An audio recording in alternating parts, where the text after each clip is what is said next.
So, do you want to just introduce yourself? All right, my name is Ben Mulroney. I am 34. I'm left-handed. I'm a Pisces. I enjoy time at home, long naps, good TV shows, good movies, bad TV shows.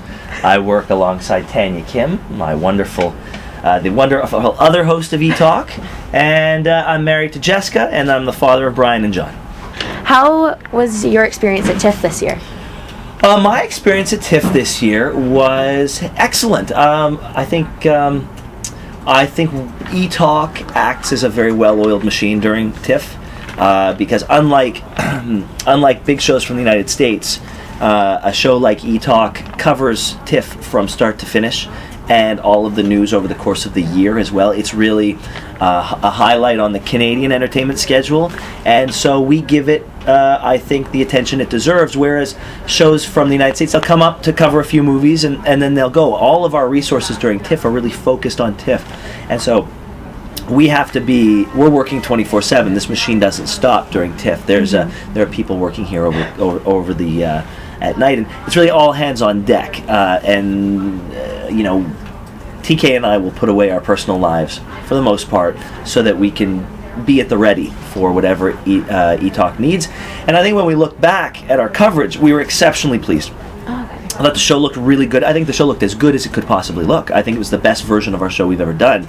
And the ratings bore that out. I think you saw we had, we beat our competition handily every day, with the exception of one. It was 7 days of coverage. And so I think it's a Thursday, Friday, Monday, Tuesday, Wednesday, Thursday, Friday, and we won 6 out of 7 days, but overall every demographic that mattered, every demographic.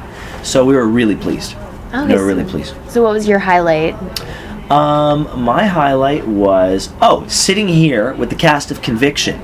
So Hilary Swank was there, and Sam Rockwell, Minnie Driver.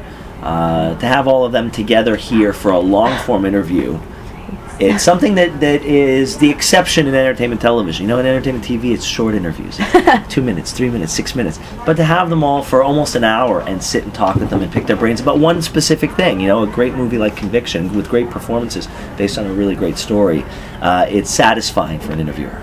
So growing up, did you ever think you'd end up doing like a career in entertainment? No. I actually joked around in college with my friends. I said, wouldn't it be great if I could have a job that just allowed me to do what I do in my time off? Watching TV and going to the movies. But eTalk is different than that. eTalk isn't...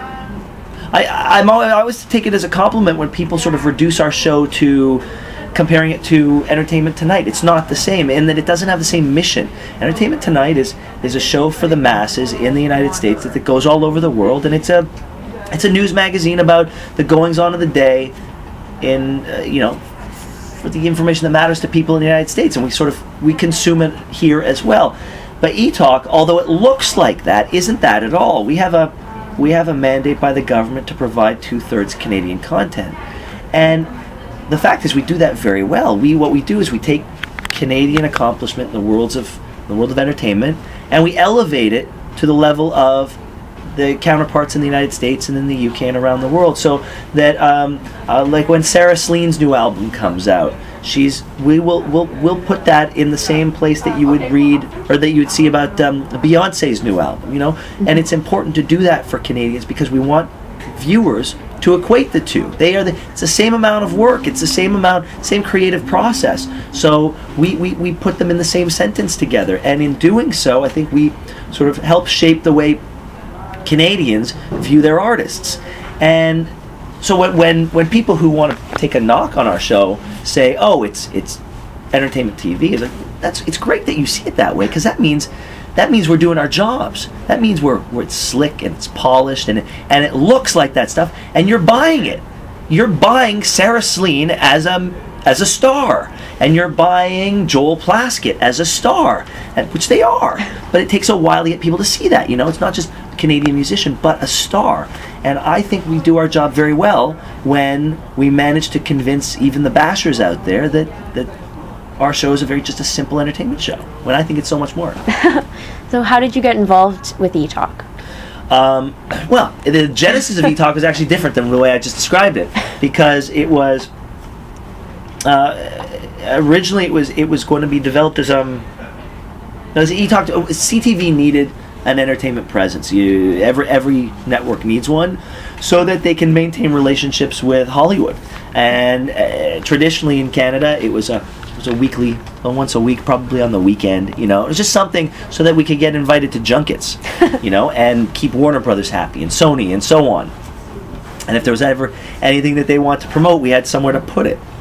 And that's how it's been done in Canada for years. And every now and then a network would try to do a weekly entertainment news magazine, which various degrees of failure, right? And so one day they decided to take a stab at doing something a little different, and they wanted a host, and I was hosting. So it started as a weekly thing, but people were watching. And then we turned it into a daily thing, but at 1 o'clock in the afternoon. And that was also, again, a way to promote... it's called that, like the daytime soaps, that sort of thing. So we had Thea Andrews, who used to be on Entertainment Tonight. She was my co-host at the time, and she was in charge of doing the daytime chats about that sort of thing, which I was so glad, because I couldn't even fake interest in that. And then what happened is when Canadian Idol came up, we realized the one thing that Canada doesn't have, one of the many things Canada doesn't have that the United States does have and takes for granted, is that secondary promotional machine. So if you've got a TV show, if you've got a television show on in prime time, you've got Entertainment Tonight and Access Hollywood, but you also have Us Weekly and People and all the blogs and the news sites and so on, and that helps propel the promotion of the show. Whereas in Canada, we don't have that necessarily, and so we were missing out. So CTV said, hey, we're going to move eTalk into prime time as a vehicle to promote Canadian Idol. And something interesting happened was when Idol stopped airing for the first season, people kept watching eTalk. And we sort of looked around and said, wow, maybe there is an appetite for a Canadian entertainment show, and so that we built it on that sort of premise that networks and production houses had long undervalued what Canadians wanted. They had missed the boat, and we sort of accidentally stumbled on this need that existed.